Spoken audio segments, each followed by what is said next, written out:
So poste, ilan ba to? Tibay naman na niya. Grabe. Pinakatibay na naman ni Papa Yam. Ang lalaki ng poste. Ang lalaki pala ng hukay. Ayun, pundasyon. Oh, ayaw ni Joman.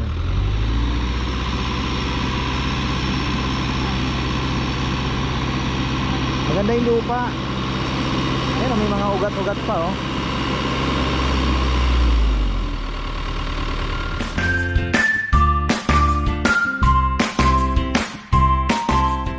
Ayan ay sa magandang buhay mga ka-farmer. Tayo po ay aakyat at lumalaki ang mga pakwan. Magpalaki din ng ilang piraso. So ayan ako, huwag kayong didilaw agad mga ampalaya natin. Pwede na kasi magtanim oh. Dito pwede na po para may kapalit na agad. So ayun. At kahapon nag layout na tayo. Ayan, nag layout na. Tapos bad news mga ka-farmer, si Tatay Bong yung humahawak ng palay natin, tatay ni Rambo, hindi na daw po talaga niya kaya, matanda na rin talaga. So give up na siya sa pagpapalay. Nahihilo daw lagi. Sabi ko nga po, pa-check up niyo baka mamaya high blood. Hindi natin nakikita, kailangan lang ng maintenance. So ayun, sabi ko wag natin pilitin. Kaya naman nating ipatrabaho yan eh. Babayad ko na lang po yung pag ano, ako naman ang masusunod, di ba? So kayang-kaya naman yan. Uy, talagang naglooy, sabi sa Bisaya. Naglooy manjud. Ayun oh. Medyo malapit yan. Medyo malapit po yan. Pero isa lang naman.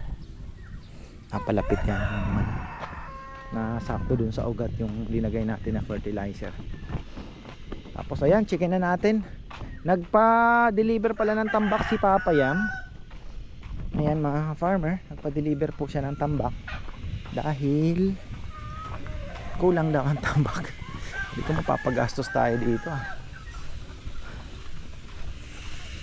Sabi ko nga kahit hindi nahabulin yung ano eh, yung level nung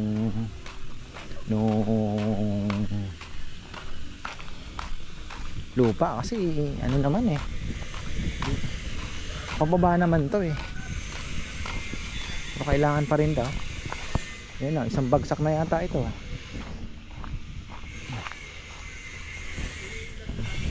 Isa lang ang helper natin ngayon. Wala pa daw si Marvin. Pero ang bilis din mag-ukay oh. Malupit si Romel Oh, Rizal.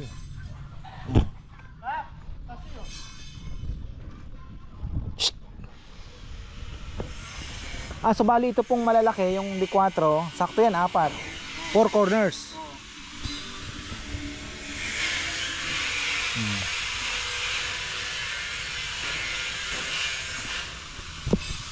Kung ano, buhangin ano, graba Papa Yam, saan kaya natin pwedeng ipabagsak? Kasi kung magkakainan, nakakaharang din yan. Hindi naman natin pwedeng ipabagsak kung saan saan dyan. Parking din eh, sayang. Dito sa baba dyan, sa may ano, sa may mangga. Oo. Gaano po kataas yung ano, level? Yan yung tansi na. Tansi, malaki na kang habulin Doon na nakasunod na sa level. Dapat ano paano kaya? Yung tubig, dapat medyo nakaslant din ng konti Papa Yam para hindi ninyo na ba i-slant ng konti? Walang labasan ng tubig, baka maipon sa loob. Kilos na lang ano siguro. Kasi sarado na doon kung isa. Ay, may gilid naman pala no? Pero naman sa gilid. Kala ko sa sarado pala yun, hindi naman pala. Open naman yung open naman, open. Ang tanong, itong baba, itong may iwan, ano ang level ng lupa? Mas mababa na siya. Pwede lang, gusto mong makatipid sa tambak. Pwede ng konting ano siguro. Step natin ng kahit ano rito. Kasi kung lalagyan din ng grass, di ba? Sigurado palalagyan ni Bebe ng grass yan para medyo maano ng konti, mas maganda. Wala nga naman semento pa. Maganda damo. Ano niya rito?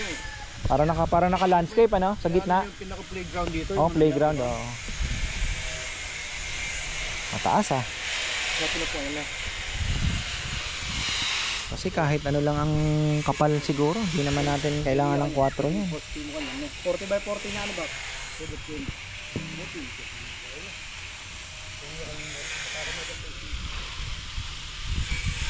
Tingnan natin itong mga materyales. Sana okay na ito. Pero man, kaya niya po anta.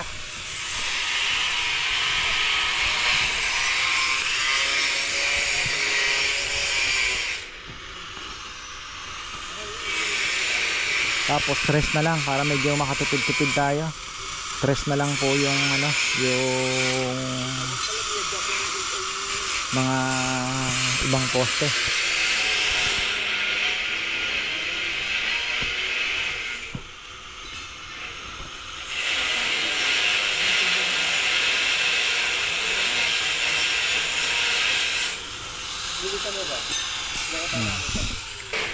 Kuha na ang tangkay kanya.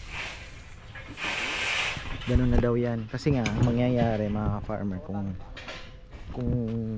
kung pag ganun daw, masyadong ang mahaba. So, masyadong tataas. So, dito tayo. Pag ganun, mas maikli siya. Ang hindi mas mahirap.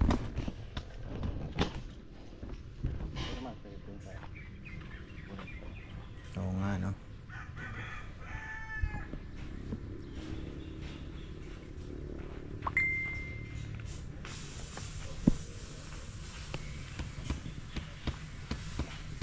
Buti bakante ka.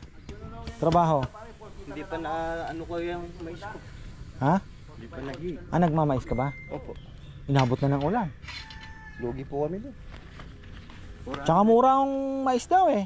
Ano po yung Nasaan ba yung maisan mo? sa kampo po. Ah. Pinapakain po ng ano yun, baboy.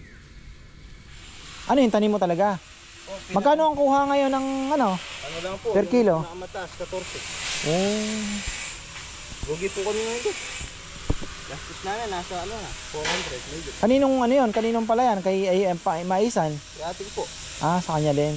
binili niya po ako ng... Ngayon ibebenta yung mais. Ano po yun eh, 4 na buwan kalate.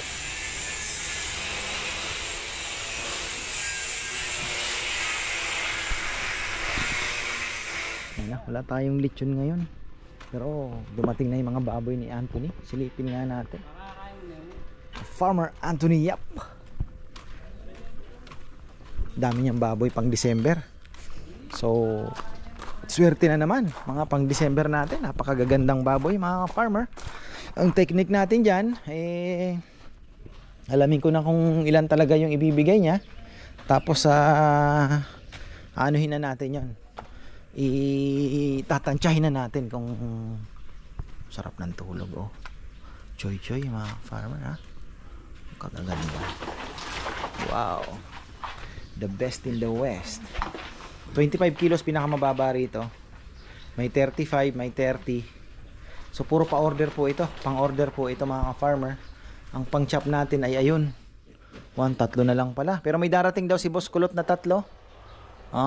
Pwede na. Ayan o.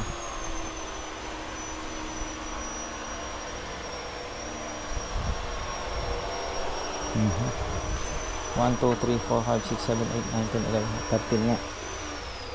So ayan po ang baboy dumating.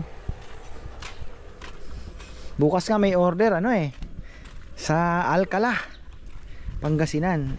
Sabi ko kay ka-farmer Anthony ang gamitin 35 kilos lang. So sabi ko yun ang gamitin kasi malayo-layo ang biyahe para sigurado tayo. 2 order bukas. Ngayon rest day.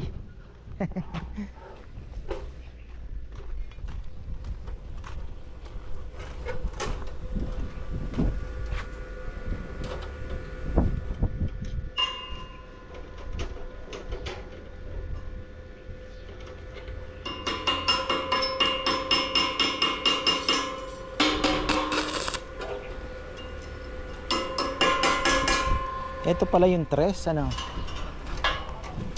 schedule 40. Tibay na. Tibay na yan. Now, John. Tsaka kubo lang naman. Maano lang naman yung bubong. Kawayan nga, nakakaya no. Tubok pa kaya. Nga naman. So yan na yung panibagong tambak. Nakakadalawang hakot. 4 lang daw ang kailangan ni Papaya muna.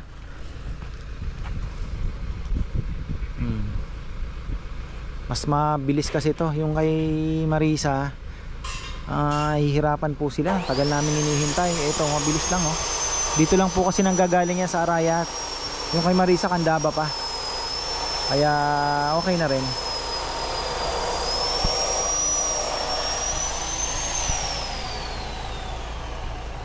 So poste, ilan ba to? Tibay naman na niya. Grabe. Pinakatibay na naman ni Papayam. Ang lalaki ng poste. Ang lalaki pala ng hukay. Ayun, pundasyon. Oh. 1. Ayun oh. 4 na malalaki. Tapos ito, yung mga detres na yan. Meron pa dito sa dalawang gitna, plus meron pa doon. So ang huhukay nila 1, 2, 3, 4 pa. After that, 4 pa pong poste. So meron tayong 4 na poste. Ito, pathway na to. Ito yung gitna ng kubo. Ang laki na ng kubong yan mga farmer. Ewan ko na lang. Kahit 30 katao, pwede na dito magrambulan. Kahit 30 katao. 20 hanggang 30 kayang-kaya. Kasi let's say may long table ka pang 20. Oh, pwede ka naman magano na lang ha, di ba? Yung hindi uupo sa dito na sa bench, kakain, nakaupo, hawak lang yung pinggan, pwede na. O ano lang, di ba? Standing. O kaya city. Di pa pala napuputol yung atsuete na yan. Ano na pala yan, patay na yung atsuete natin doon. Maganda naman yung lupa. Natapat ka pa sa Madre de Agua.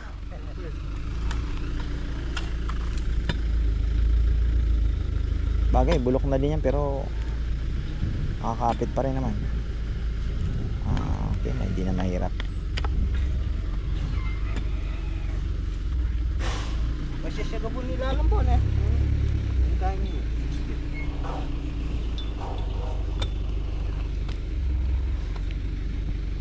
Natatamaan nga yung avocado, pati yung mga mulberry, mga farmer. Pero yung mangga hindi na yan, iiwasan na yan. Sa gitna yan eh. Nandun din yung kubo sa kabila. Yung isang kubo tansyado na yan. Ewan ko lang to yung avocado isa kung tatamaan din.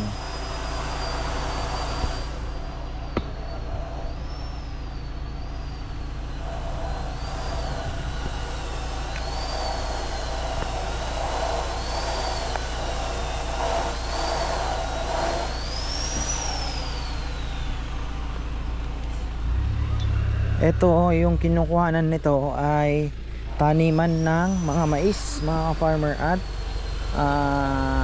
singkamas. Ayan ah. Medyo sandy ng konti. Ba maganda ah.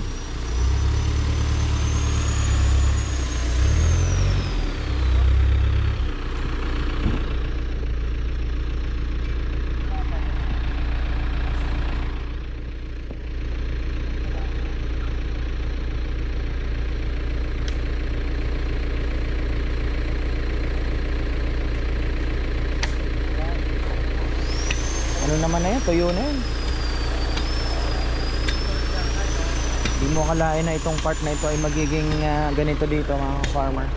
Sabi ko nga, ang business talaga is ano, hindi siya, it's a journey, di ba? Ano siya, talagang habang habang tumatakbo, may makikita kang mga pwede mong gawin, mga options na pwede mong gawin. Isa ito sa mga naging option natin. Unang-una, di ba? From scratch, from lechon business, di ba? Nagpapa-order lang tayo hanggang sa may nagde-deliver na, hanggang sa naglagay tayo ng kainan, hanggang sa isang kubo lang, hanggang sa ito na nga, hanggang gumagawa na po tayo ng additional kubo.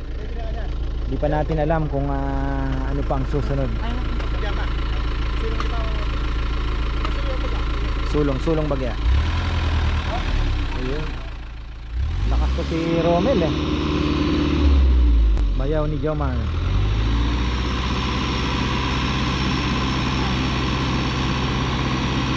Maganda yung lupa. Ayan, may mga ugat-ugat pa oh. Talagang tambak. Pwede naman pala 1.7 po ang isa nito. Pwede naman pala tayo mag-tambak ng kaunti siguro. Hindi naman kakain siguro ito ng 10.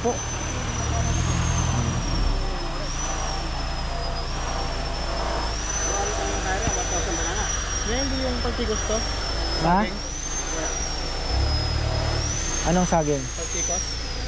Ano yan? Saba? Ay, ano? Alatundan? Latanda. Pwede na, sayang na. Hindi, mo na. Hindi ko kukunin ko, tatanong ko. Oo, pwede. Sayang yan. Wala na rin akong mapwestuhan dito sa saging eh. Maganda yung 1,000 banana. Ha? Yung mahaba. Mahaba. Si Mrs. nga, ang paborito niya yung kulay green lang, yung pang ketchup. Oo, kuya. Bagay, masarap yun sa sinangag eh. Lakatan. Hindi lakatan. Yung kulay green lang na hinog na nga. Green pa. Ginagawang ketchup, Sal. Yan na yun. Kaya lang ito na. Mahaba din yun. Sali ka aretin daw po. Toyo lang. O, toyo mo pong kay. Aulos mo rin. Ay, dalawang hukay na lang mga farmer. Nabutan tayo ng lunch break. So ayan, marami tayong masasacrifice na ano dito. Yung mga itong mga sili, tatanggalin na po natin yan syempre para medyo mas maganda na pagkagawa na, no? Pero ngayon wag, kasi sayang pa yan mga farmer. Actually matagal na tong matagal na tong siling ito. So ayun, mabilis lang naman tayo makapagtanim yan. At yung itatanim natin, bird's eye chili na. Ganun din naman yun eh, magaganda din po ang dahon. Ang tinula din. Di ko lang alam itong rambutan kung i-keep ba natin. Siguro pwede naman nating i-keep yan kasi matitira lang pili, rambutan, tsaka yung katmon doon. Ito namang mga karimbuaya, mabilis lang yan ilipat sa mga gilid-gilid. Tutusok lang uli natin yan. Buhay yan. Sarap yan tulog oh.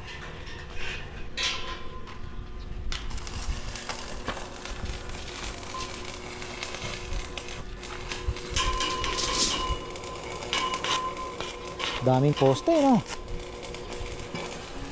1, 2, 3, 4, 5, 6, 7, 8, 9. Daming poste pala papayaman na po. 4, 8 na kagad. Plus 4, 12. 12 no? 12 poste. Sobrang tibay na.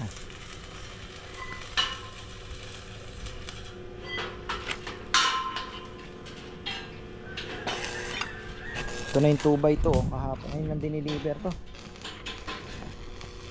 Sana okay na no? Yung framing niya okay na. Mga pagkakapitan na lang ng upuan, yun ang di ko alam kung paano diskarte nila.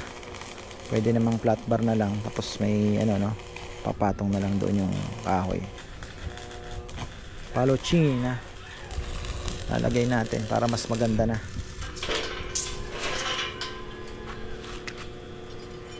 Ba, 12.5.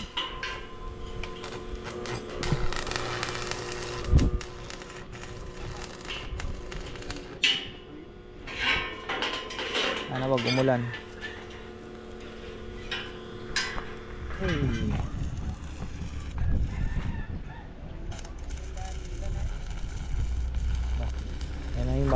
Ayan na naman po yung isang tambak. So 4 lang muna. Sabi ko nga kay Papa yan, dagdagan na kasi kung sakaling ano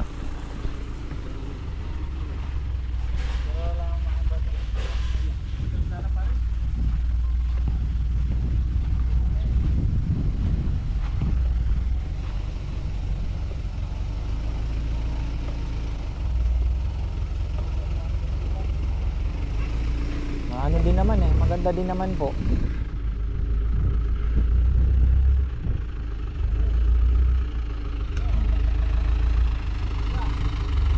Sabihin mo lang yung dalawa doon.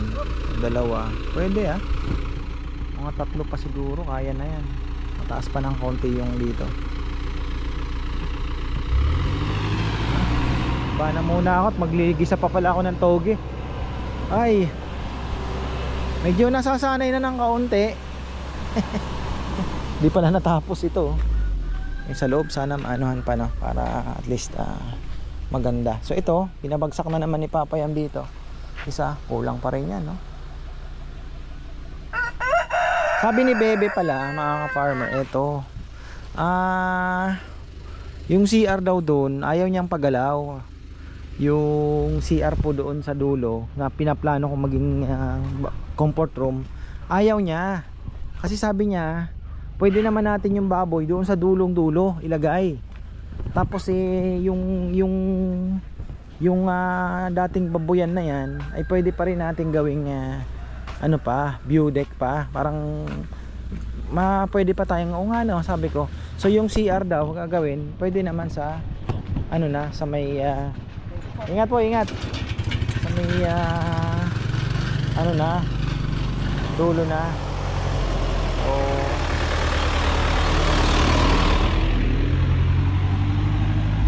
Dito sa may dulo ng Manukan, mga farmer, gusto niya ng CR. Sabi ko pwede rin naman, pagbaba nga naman kasi ng ano, na andun yung CR. So pwede rin naman, tama din naman po siya. Naisip niya kasi yung future din, na masisira nga naman yung, pwede mo pang ano yun i-open yun, ano. So ewan ko ba kay Bebe, yung view daw ang iniisip niya. Tama nga naman, for the future. So ito na lang, uminit-init ng kaunti.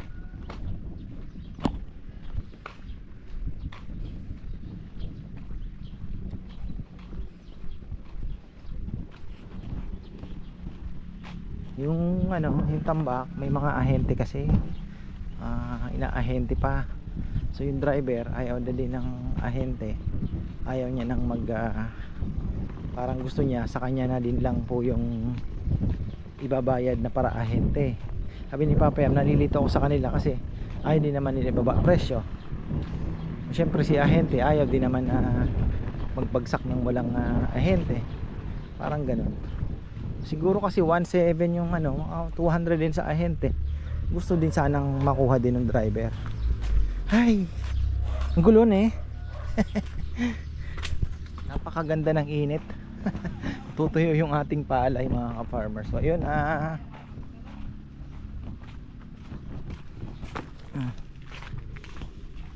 para saan yan? Na para saan? Ha? May dumating ba na ano, na Bermuda? Wala pa, no? Bermuda? Oh, banderita saan lalagay? Para makikita daw pag ganon. Banderitas. Ayos yan.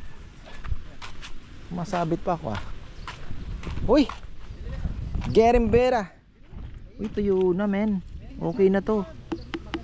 Okay na to. Ayun tuyo na bilis, sabi ko na, ito lang ang inaantay natin harvestin namin ni Rowan yan. Ninipang metong, ay tapa. Meron yan. Uy, 4 lang. Ito. Wala pa to. Tingnan natin kung ito yung hinihintay natin dyan na mabulok. Pagka tuyo na yung ito hintayin natin yan. Pag nag dry na yan, wala pa, matining. Actually sa katok makaano nyo po pagka matining pa, yun lumalaki pa, papahinog pa. Hindi ko na nga nalagyan. Tinamad na rin ako maglagay ng fertilizer kasi nga nung nag-uulan, wala na. Actually ang pakwan po, pagka alam nyo yon, yung mainit na mainit, tapos inuulan bigla. Buti nga yung transition ngayon hindi gaanong, di ba, sobrang init tapos biglang uulanin. Ngayon medyo umulan ng sunod-sunod, pumuputok po yan, sumasabog ang pakwan, bumibitak, ibiyak siya, pak, gaganon. So naranasan ko yan nung ganun din, biglang inuulan-ulan na pumuputok po siya.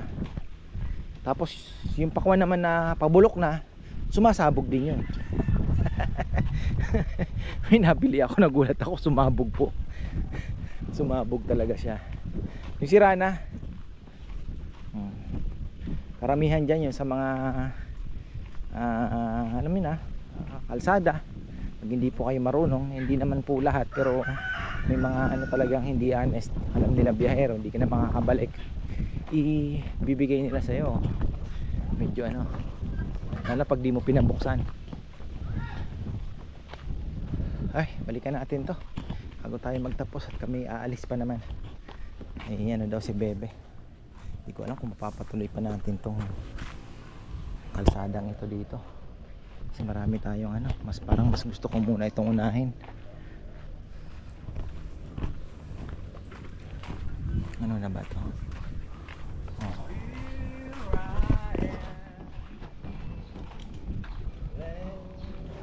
Bubuhos na ba ngayon?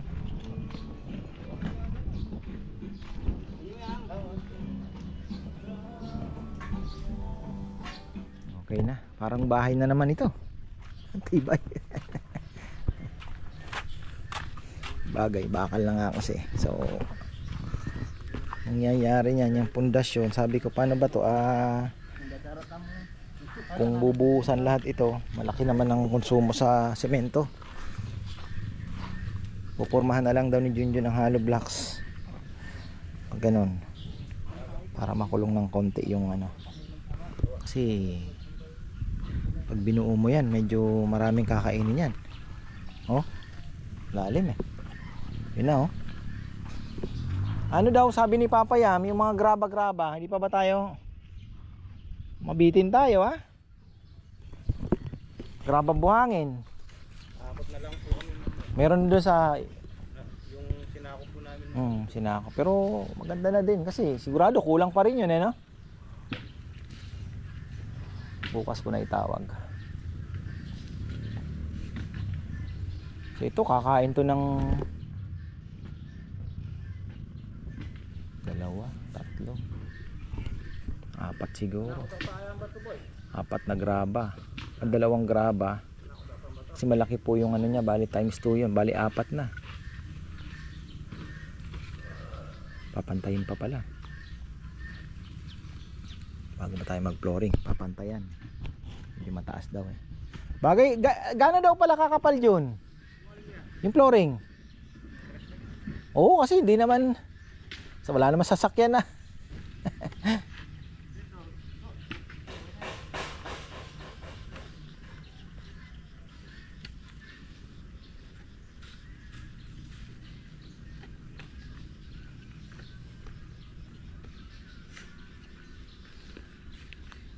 Ganda nga sana kung papatiles natin ang ano eh. Bagay, to follow na yun.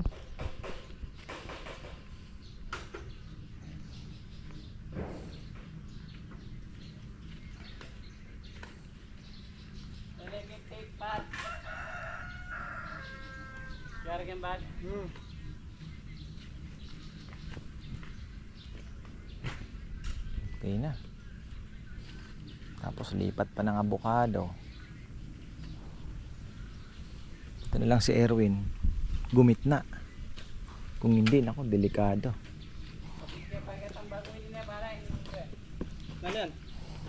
Lalim oh.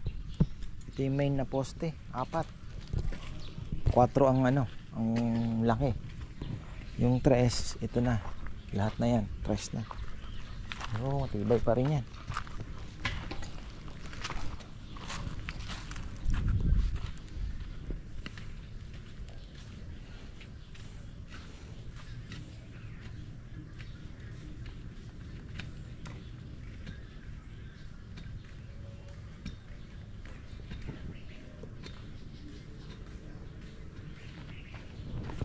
Ganun. Ganun pala tayo. So wala, ano tayo, safe lahat sa init. Kasi pag ganun yung ano eh.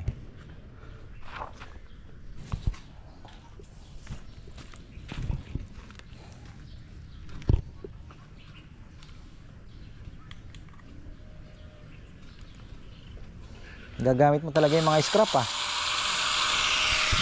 dahil pong mga bakal din sa ano, dami scrap gagamit din.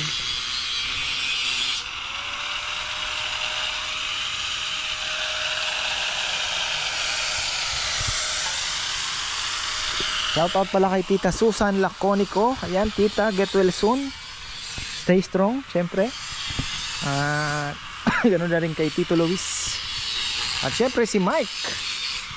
Ayan. So, ano na yan? Tuloy-tuloy na yan, Tita. Ang iyong paggaling. Ito palang kubo ay may pangalan na yan, mga ka-farmer. Kachat ko lang yung aking tropa. Nagtanong ako ano ba maganda.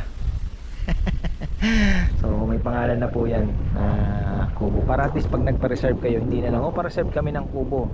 O makikita nyo, gusto namin yung ganito, kung ano man yung pangalan na yan, di ba? I-reveal natin yan pagka gawa na.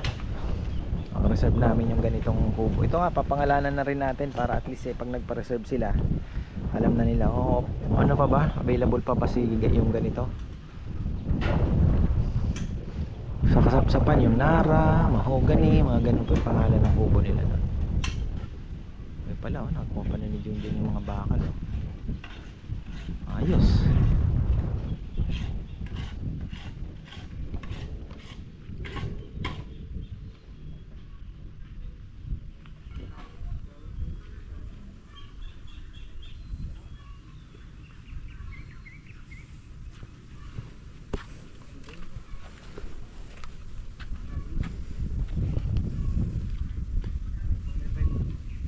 Lunch ko kanina, toge, crunchy, mga ka-farmer. Stir fry ko lang. Lagyan ko ng konting oyster, dalawang patak. Hanggang sa ginisa ko lang na ganun.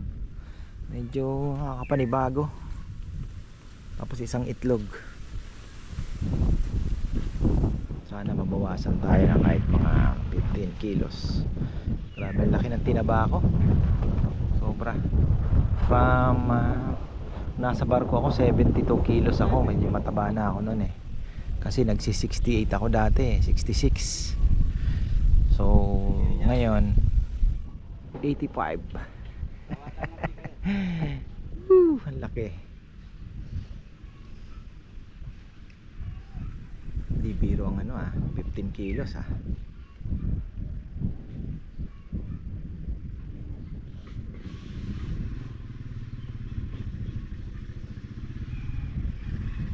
So yung mga pinaghukayan, although ibabalik pa rin naman yung iba dyan, ay malaking tulong na din yan pang sa tambak na din.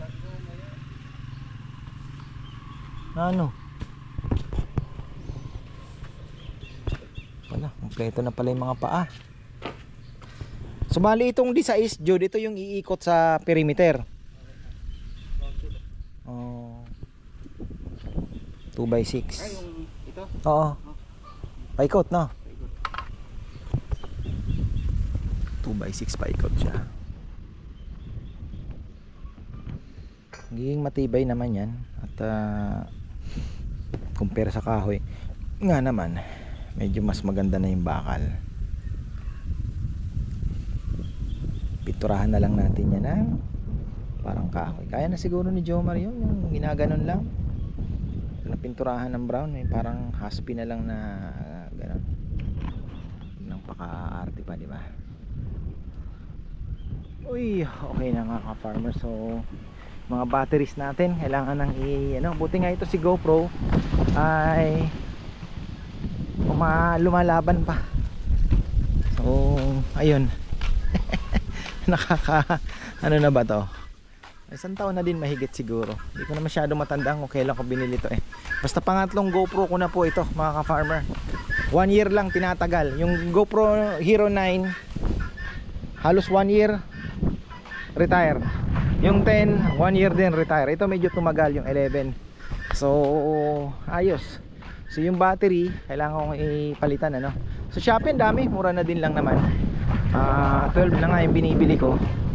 So kasi meron pa akong mga dami kong battery, kaya lang mga pumapalyan na din po So ayun, at least mapalitan ko na yan. So ayan, lalagay sila ng banderitas daw si Bebe. Walang bahala na kung ano mapagawa. May ginawa kasi silang banderitas. So actually kasi marami po ang naliligaw. Pagpasok nila didiretso sa bahay, akala nasa bahay yung kainan. Oh, lalo na yung hindi gaanong hindi mga viewers talaga, yung mga siguro pinapunta din lang ng kamag-anak, dumidiretso ba. Umulan naman kagabi.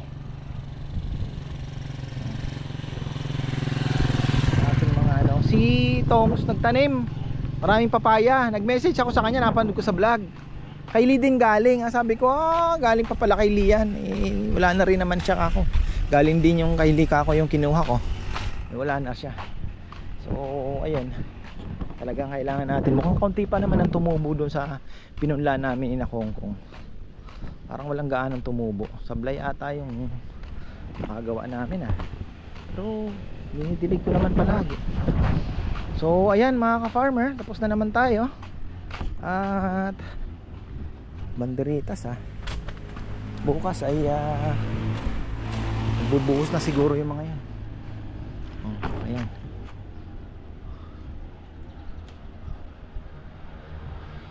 Mahaba rin ba? Ha? Pinagawa ni Bebe yan. So ayan, maraming salamat at magandang buhay. Haba nga.